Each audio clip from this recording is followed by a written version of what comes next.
चलिए अब रुक करते हैं बड़ी खबर का, क्योंकि देखिए महंगाई की मार से आमजन लाचार है। पेट्रोल डीजल की कीमतों में आग लगी हुई है। पेट्रोल डीजल की दर में उछाल आया है। पेट्रोल 37 पैसे, डीजल 32 पैसे चढ़ा है। आज पेट्रोल की दर 93 रुपए 26 पैसे प्रति लीटर, तो वहीं डीजल की जो दर है वो 85 रुपए 29 पैसे प्रति लीटर। तो एक बार फिर से आम आदमी महंगाई की मार से लाचार है, परेशान है, और पेट्रोल और डीजल की जो कीमतें हैं वो लगातार आसमान छूने को तैयार है। और जिस तरीके से ये आगे बढ़ रही है, मानो कि कुछ ही दिनों में जो 100 का आंकड़ा है वो बहुत नजदीक रह जाएगा, या हो सकता है कि 100 का आंकड़ा भी ये पार हो जाए, क्योंकि लगातार जिस तरीके से पेट्रोल और डीजल की दरों में उछाल आ रहा है, तो मानो ऐसा लग रहा है कि पेट्रोल और डीजल की दरों में ही आग लग गई है। तो कीमतों में आग, और उसके बाद कोरोना काल के बाद इस तरीके से महंगाई की मार से जूझ रहा आम आदमी, और उसके बाद इस तरीके से दरों में उछाल।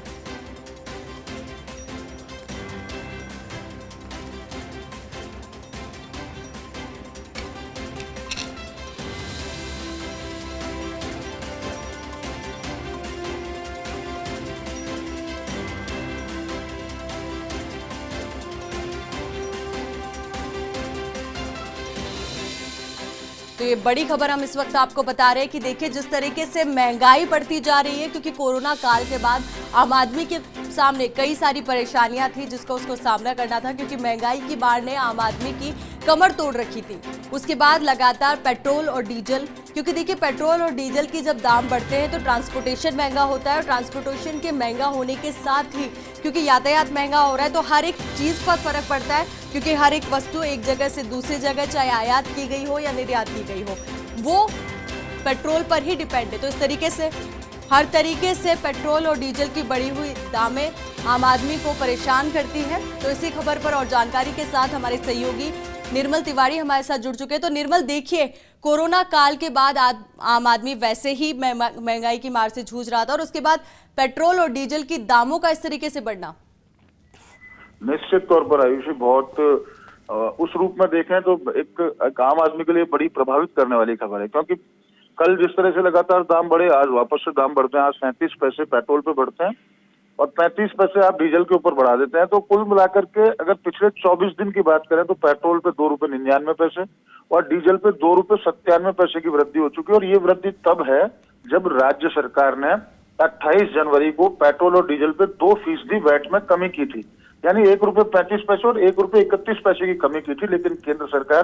पूरी तरह से नियंत्रण समाप्त हो चुका है पेट्रोलियम कंपनीज के ऊपर, ऑयल कंपनीज के ऊपर। ऑयल कंपनीज को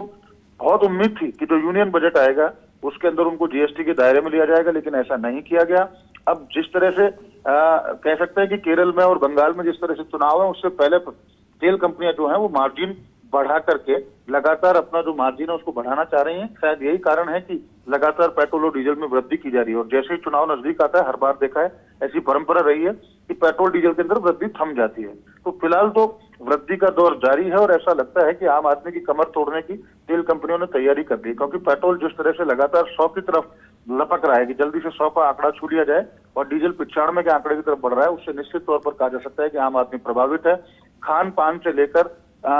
कहते हैं ना, रोटी, कपड़ा और मकान, तमाम जो चीजें हैं वो पेट्रोलियम के दाम बढ़ने से प्रभावित होती हैं और सीधे तौर पर महंगी होती हैं, क्योंकि पेट्रोल के जैसे दाम बढ़ते हैं तो ट्रांसपोर्टेशन के दाम बढ़ते हैं, और ट्रांसपोर्टेशन के दाम बढ़ते हैं आयुषी तो खाद्य सामग्री के, निर्माण सामग्री के, कपड़ा, रोटी, तमाम जो भी फूड ग्रेन्स की बात है वो तमाम उसके दाम बढ़ता है। तो निश्चित तौर पर एक आम आदमी प्रभावित हुआ है, और जल्दी ही अगर रेट्स पर कंट्रोल नहीं किया गया तो निश्चित तौर पर किसान आंदोलन के बाद एक बड़ा आंदोलन पेट्रोलियम के दामों को लेकर के भी खड़ा हो सकता है।